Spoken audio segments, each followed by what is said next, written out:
നമസ്കാരം. എല്ലാവർക്കും പുതിയ ഒരു വീഡിയോയിലേക്ക് സ്വാഗതം. ഈ ചാനൽ നിങ്ങൾ ആദ്യമായി കാണുകയാണെങ്കിൽ ദയവായി ചാനൽ ഒന്ന് സബ്സ്ക്രൈബ് ചെയ്യുക. അതുപോലെ തന്നെ തൊട്ടടുത്തുള്ള ബെൽ ബട്ടൺ കൂടി അമർത്തുക. എങ്കിൽ മാത്രമേ ഞങ്ങൾ അപ്ലോഡ് ചെയ്യുന്ന എല്ലാ വീഡിയോസും നിങ്ങൾക്ക് നോട്ടിഫിക്കേഷനായി ലഭിക്കുകയുള്ളൂ. അതുപോലെ തന്നെ നിങ്ങളുടെ വിലയേറിയ അഭിപ്രായങ്ങൾ കമൻ്റായി രേഖപ്പെടുത്തുക. സെപ്റ്റംബർ മാസം അവസാനിക്കുന്നതിന് മുൻപ് തന്നെ ചില രാശിക്കാരുടെ ജീവിതത്തിൽ സൗഭാഗ്യങ്ങളും സന്തോഷങ്ങളും തേടിയെത്തും. അവരെ തേടി ലോട്ടറി ഭാഗ്യങ്ങളും കടന്നു വരുന്നതിനുള്ള സാധ്യതയുണ്ട്. ജീവിതത്തിലെ ഏറ്റവും മനോഹരമായ നിമിഷത്തിലൂടെയാണ് നിങ്ങൾ കടന്നു പോകുവാനിരിക്കുന്നത്. നിങ്ങളുടെ കുടുംബത്ത് സന്തോഷവും സമാധാനവും നിലനിൽക്കും. ആരോഗ്യപരമായി നിങ്ങളെ അലട്ടുന്ന പ്രശ്നങ്ങളിൽ നിന്നും നിങ്ങൾക്ക് ആശ്വാസം കണ്ടു തുടങ്ങുന്ന സമയമാണ്. ഏതൊക്കെ നാളുകാരുടെ ജീവിതത്തിലാണ് ഇനി സൗഭാഗ്യം കടന്നു വരിക എന്നതാണ് ഇന്നത്തെ വീഡിയോയിലൂടെ നമ്മൾ ചർച്ച ചെയ്യുവാൻ പോകുന്നത്. ആദ്യത്തേത് മേടക്കൂറ്. അശ്വതി, ഭരണി, കാർത്തിക 1-ാം പാദം. ഇവരുടെ ജീവിതത്തിൽ വളരെ വലിയ നേട്ടങ്ങളും സന്തോഷ വാർത്തകളും കടന്നു വരുന്ന സമയമാണ്. പരീക്ഷകളിൽ ഉന്നത വിജയം കരസ്ഥമാക്കുവാൻ കഴിയുന്ന സമയം. നിങ്ങളുടെ ഏതൊരു ചെറിയ ആഗ്രഹം പോലും ഇനി സഫലമാകുന്ന കാലഘട്ടമാണ്. ജീവിതത്തിൽ സമ്പന്നരായി മാറുവാൻ കഴിയുന്ന ഏറ്റവും നല്ല സമയമാണ്. അതുപോലെ കലാ, സാഹിത്യം, ശാസ്ത്ര, സാങ്കേതിക മേഖലകളിൽ പ്രവർത്തിക്കുന്നവർക്ക് ജീവിതത്തിൽ ശോഭിക്കുവാൻ കഴിയുന്ന സമയമാണ്. നിങ്ങളുടെ കഴിവുകളെ നിങ്ങൾക്ക് കൂടുതലായി മുൻനിരയിലേക്ക് കൊണ്ടുവരുവാനും നിങ്ങളുടെ ആശയങ്ങൾക്കൊത്തവിധം നിങ്ങളുടെ ജീവിതത്തെ മാറ്റിമറിക്കുവാനും കഴിയുന്ന സമയം. അതുപോലെ തന്നെ സർക്കാർ മേഖലകളിൽ പ്രവർത്തിക്കുന്നവർക്ക് ശമ്പള വർധനവും സ്ഥാനക്കയറ്റവും പ്രതീക്ഷിക്കാവുന്ന ഒരു സമയം കൂടിയാണിത്. ജീവിതത്തിലെ എല്ലാ പ്രതിസന്ധികളിലും നിങ്ങൾക്ക് ഒപ്പം നിങ്ങളുടെ സുഹൃത്തുക്കളും നിങ്ങളുടെ കുടുംബാംഗങ്ങളും നിങ്ങളോടൊപ്പം തന്നെ ഉണ്ടാകുന്നതാണ്. ജീവിതത്തിൽ നിങ്ങളെ തേടി ഒരുപാട് സന്തോഷ വാർത്തകൾ വരുന്ന സമയമാണ്.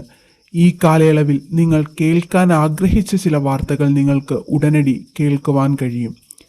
കുടുംബസമേതം വിനോദയാത്രകളും തീർത്ഥാടന യാത്രകളും പോകുവാനുള്ള അവസരവും ഈ സമയം നിങ്ങളെ തേടിയെത്തുന്നതാണ്. ആരോഗ്യപരമായി നിങ്ങളെ അലട്ടിയിരുന്ന പ്രശ്നങ്ങളിൽ നിന്നും നിങ്ങൾക്ക് പരിഹാരമുണ്ടാകും.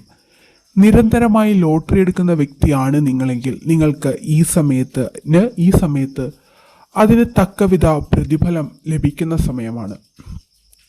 രണ്ടാമതായി വരുന്നത് കർക്കിടകക്കൂറാണ്. പുണർദം 4-ാം പാദം, പൂയം, ആയില്യം എന്നീ നാളുകാരുടെ ജീവിതത്തിലും സൗഭാഗ്യങ്ങളുടെ പെരുമഴക്കാലമാണ്. നിങ്ങളിൽ നിന്ന് നഷ്ടപ്പെട്ടു പോയ പല വസ്തുവകകളും നിങ്ങൾക്ക് തിരികെ ലഭിക്കും. അതുപോലെ പ്രണയിക്കുന്നവർക്ക് അവരുടെ പ്രണയ സാക്ഷാത്കാരങ്ങൾ നടക്കുന്ന കാലഘട്ടമാണ്. ജീവിതത്തിലെ എല്ലാവിധത്തിലെ പ്രശ്നങ്ങളിൽ നിന്നും പ്രതിസന്ധികളിൽ നിന്നും നിങ്ങൾക്ക് മോചനമുണ്ടാകും.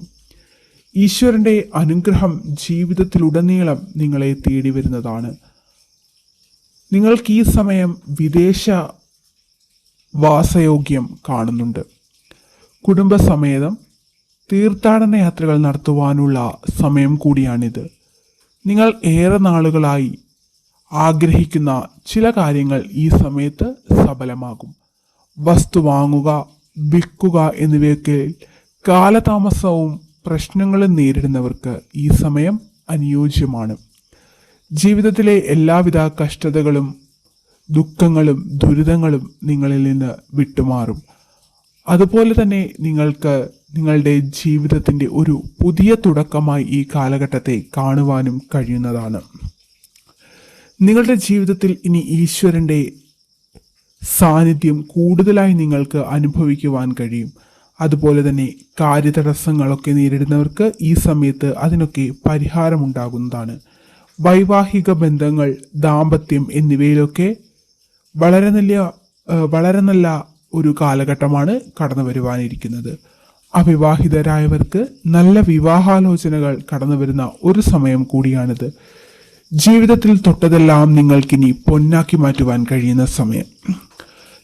നിങ്ങൾ വല്ല ഞറുക്കെടുപ്പ്, ചിട്ടി അതുപോലെയുള്ളവയിലൊക്കെ പങ്കെടുക്കുന്നവരാണെങ്കിൽ നിങ്ങൾക്ക് ഈ സമയം വിജയത്തിനുള്ള സാധ്യത നിലനിൽക്കുന്നുണ്ട്. അതുപോലെ തന്നെ നിങ്ങളുടെ കുടുംബത്തിൽ ഈ സമയം മംഗളകർമ്മങ്ങൾ നടക്കുന്നതിനുള്ള സാഹചര്യങ്ങൾ കൂടി ഉടലെടുക്കുന്നതാണ്. അടുത്തതായി വരുന്നത് കന്നിക്കൂറാണ്. ഉത്രം 2, 3, 4 പാദങ്ങൾ, അത്തം, ചിത്തിര 1, 2 പാദങ്ങൾ. ഇവരുടെ ജീവിതത്തിൽ ഇനി വളരെ വലിയ മാറ്റത്തിന്റെ സമയമാണ്. നിങ്ങളുടെ സ്വപ്നങ്ങളെ നിങ്ങൾക്ക് കയ്യെത്തിപ്പിടിക്കുവാൻ കഴിയും. ഈശ്വരൻ നിങ്ങളെ ഇനി നിങ്ങളുടെ ജീവിതത്തിന്റെ ഉയർച്ചയിലേക്ക് എത്തിക്കുന്ന സമയമാണ്. കുടുംബാംഗങ്ങൾക്കിടയിൽ നിലനിന്നിരുന്ന എല്ലാവിധ പ്രശ്നങ്ങൾക്കും ഈ സമയം പരിഹാരമുണ്ടാകും. അതുപോലെ തന്നെ രോഗികളായി കഴിയുന്നവർക്കൊക്കെ ഈ സമയത്ത് അവരുടെ രോഗങ്ങൾക്ക് ആശ്വാസം കണ്ടു തുടങ്ങുന്ന സമയമാണ്. ചെറിയ ചില ബിസിനസ് സംരംഭങ്ങളും മറ്റും ഒക്കെ നടത്തുന്നവർക്ക് ഈ സമയം അവരുടെ ബിസിനസ്സിൽ വളരെ വലിയ പുരോഗതികൾ ഉണ്ടാകുന്ന സമയമാണ്. അതുപോലെ മുടങ്ങിക്കിടക്കുന്ന നിങ്ങളുടെ ധനങ്ങളും നിങ്ങളുടെ ജോലികളും ഒക്കെ നിങ്ങൾക്ക് പുനരാരംഭിക്കുവാൻ കഴിയുന്ന സമയം. ഇന്ന് ജീവിതത്തിൽ വളരെ വലിയ നേട്ടത്തിന്റെ കാലഘട്ടമാണ് കടന്നു വരുവാനിരിക്കുന്നത്. നിങ്ങളുടെ പൂർത്തീകരിക്കാതെ കിടക്കുന്ന വീടിന്റെ പണികളൊക്കെ ഈ സമയത്ത് പൂർത്തീകരിക്കുവാൻ കഴിയും. സ്വന്തമായി ഒരു വീട് എന്ന സ്വപ്നം സഫലമാകുന്ന കാലഘട്ടമാണ്. നിങ്ങളുടെ പഴയ വാഹനങ്ങൾ നിങ്ങൾക്ക് മാറ്റിവാങ്ങുവാനുള്ള സമയം കൂടിയാണിത്. അതുപോലെ വസ്ത്രലാഭം, ആഭരണ ലാഭം എന്നിവയൊക്കെ നിങ്ങളെ തേടി വരുന്നതായിരിക്കും. ജീവിതത്തിൽ എന്നും നിങ്ങൾക്ക് പ്രതീക്ഷയ്ക്ക് വകയുള്ള ഒരു കാലഘട്ടമാണ് കടന്നു വരുന്നത്. ഈശ്വരന്റെ അനുഗ്രഹത്താൽ നിങ്ങളുടെ ജീവിതത്തിൽ നിന്നും പൂർണ്ണമായും നിങ്ങളുടെ എല്ലാവിധ ബുദ്ധിമുട്ടുകളും പ്രതിസന്ധികളും കടന്നു പോകുന്നതാണ്. നിങ്ങളുടെ ജീവിതത്തിലേക്ക് പുത്തൻ ഉണർവും ഉന്മേഷവും കടന്നു വരുന്ന കാലഘട്ടമാണിത്. നിങ്ങളുടെ സ്വപ്നങ്ങളെ നിങ്ങൾക്ക് കയ്യെത്തിപ്പിടിക്കുവാൻ കഴിയും. ഈശ്വരാധീനത്താൽ നിങ്ങളുടെ കുടുംബത്തിലേക്ക് ചില പുതിയ അതിഥികൾ കടന്നു വരും. അവരിലൂടെ നിങ്ങളുടെ കുടുംബം അതീവമായി സന്തോഷത്തിലും സമാധാനത്തിലും കടന്നു പോകുവാൻ ഇടവരുന്നതാണ്. ഈശ്വരന്റെ പ്രത്യേകമായ ചില അനുഗ്രഹവും സംരക്ഷണവും നിങ്ങളുടെ കുടുംബത്തിലും നിങ്ങളുടെ ബന്ധുക്കാർക്കും ഉണ്ടാകും. അതുകൊണ്ട് തന്നെ എപ്പോഴും നിങ്ങൾക്ക് സന്തോഷമായി ഇരിക്കുവാൻ കഴിയും.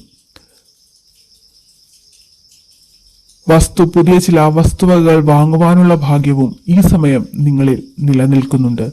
സർക്കാർ മേഖലകളിൽ പ്രവർത്തിക്കുന്നവർക്ക് സ്ഥാനക്കയറ്റത്തിനും ശമ്പള വർധനവിനും സാധ്യത കാണുന്നുണ്ട്. പരീക്ഷകളൊക്കെ എഴുതി അതിന്റെ ഫലത്തിന് കാത്തിരിക്കുന്നവരാണ് നിങ്ങളെങ്കിൽ നിങ്ങൾക്ക് ഈ സമയം വളരെ വലിയ നേട്ടങ്ങൾ കരസ്ഥമാക്കുവാൻ കഴിയുന്ന ഒരു സമയമാണിത്. എല്ലാ രാശിക്കാരും കഴിയുന്നത്ര ദിവസങ്ങളിൽ ക്ഷേത്ര ദർശനം നടത്തി ഈശ്വരനെ പ്രാർത്ഥിക്കുക. നിങ്ങളുടെ ജീവിതത്തിൽ വളരെ വലിയ നേട്ടങ്ങളും സൗഭാഗ്യങ്ങളും കടന്നു വരുന്നതായിരിക്കും. എല്ലാവർക്കും നല്ലത് മാത്രം വരട്ടെ എന്ന പ്രാർത്ഥനയോടെ നിർത്തുന്നു. നന്ദി, നമസ്കാരം.